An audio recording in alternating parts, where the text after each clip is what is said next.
Hyderabad మౌలాలీలో drugs తయారీ గుట్టు రట్టయింది. MS lab లో 17 కోట్ల రూపాయల విలువైన డ్రగ్స్ ని సీజ్ చేశారు. 60 కిలోల ముడి సరుకు స్వాధీనం చేసుకున్నారు పోలీసులు. ల్యాబ్ యజమాని మాణిక్యరెడ్డి మరొకరు అరెస్ట్ అయ్యారు. మహారాష్ట్ర, నార్త్ ఇండియాకు ఈ డ్రగ్స్ సరఫరా అవుతున్నాయి. మౌలాలీలో డ్రగ్స్ తయారీ గుట్టు రట్టైన బ్రేకింగ్ న్యూస్ మనం చూస్తున్నాం. మౌలాలీలో ఉన్న ఎంఎస్ ల్యాబ్ లో భారీగా డ్రగ్స్ తయారు చేస్తున్నట్లుగా నార్కోటిక్ బ్యూరో గుర్తించింది.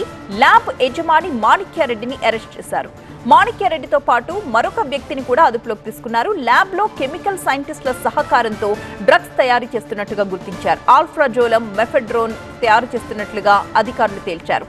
తయారు చేసిన డ్రగ్స్ ని మహారాష్ట్రతో పాటు ఉత్తర భారత రాష్ట్రాలకు సరఫరా చేస్తున్నట్లుగా తెలుస్తోంది. ల్యాబ్ లో 17 కోట్ల రూపాయలకు పైగా విలువైన డ్రగ్స్ ని స్వాధీనపరుచుకున్నారు. 60 కిలోల ముడి సరుకును సీజ్ చేశారు నార్కోటిక్ బ్యూరో అధికారులు. పూర్తి సమాచారం మా ప్రిన్సిపల్ కరెస్పాండెంట్ జ్యోతి అందిస్తారు. గుట్టు చప్పుడు కాకుండా మాదక ద్రవ్యాలు తయారు చేస్తున్నటువంటి ఒక ఇండస్ట్రీ మీద నార్కోటిక్ కంట్రోల్ బ్యూరో అధికారులు ఏప్రిల్ 20న దాడులు చేయడం జరిగింది. ఆ దాడుల్లో భాగంగా మొత్తం ముగ్గురిని ఒకవైపు అధికారులు అరెస్ట్ చేసి ఆ తర్వాత వాళ్ళని కస్టడీకి తీసుకుని విచారించారు. ఈ కస్టడీ విచారించినటువంటి క్రమంలోనే అనేక అంశాలు కూడా బయటపడ్డాయి. అందులో భాగంగానే మరొక 2 వ్యక్తులను సైతం కూడా అధికారులు అరెస్ట్ చేశారు. ప్రస్తుతం మనం ఎక్కడైతే ఆ డ్రగ్స్ తయారు చేస్తున్నటువంటి ఆ ఇండస్ట్రీకి సంబంధించినటువంటి దాని దగ్గర ఉన్నాము.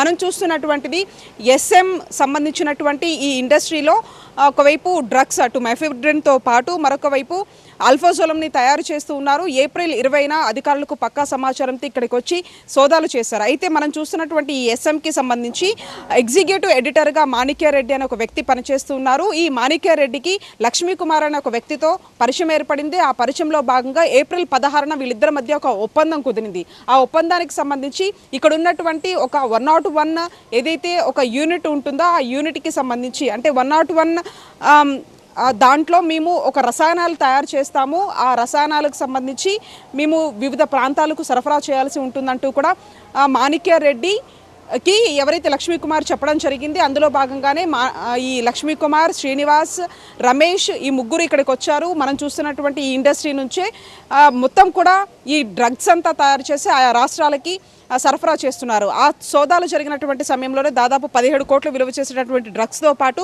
కొన్ని కిలోలకు సంబంధించినటువంటి ముడి సరుకును సైతం ఒకవైపు అధికారులు సీజ్ చేయడం జరిగింది. వాళ్ళని విచారించినటువంటి క్రమంలో మాణిక్యరెడ్డితో పాటు మరొక వ్యక్తి పేరుకు సంబంధించి చెప్పడంతో కూడా వాళ్ళిద్దరిని కూడా ఇప్పుడు ప్రస్తుతం అధికారులు అరెస్ట్ చేశారు. దీనికి సంబంధించి వీళ్ళు కేవలం మహారాష్ట్రనైనా ఇంకేమైనా రాష్ట్రాలకి డ్రగ్స్ను సరఫరా చేశారా అని దానికి సంబంధించి కూడా ఒకవైపు పోలీసుల ఇన్వెస్టిగేషన్ మాత్రం కొనసాగుతుంది. విడుదల శేషుతో కలిసి జ్యోతి TV9 మౌలాలి నుంచి.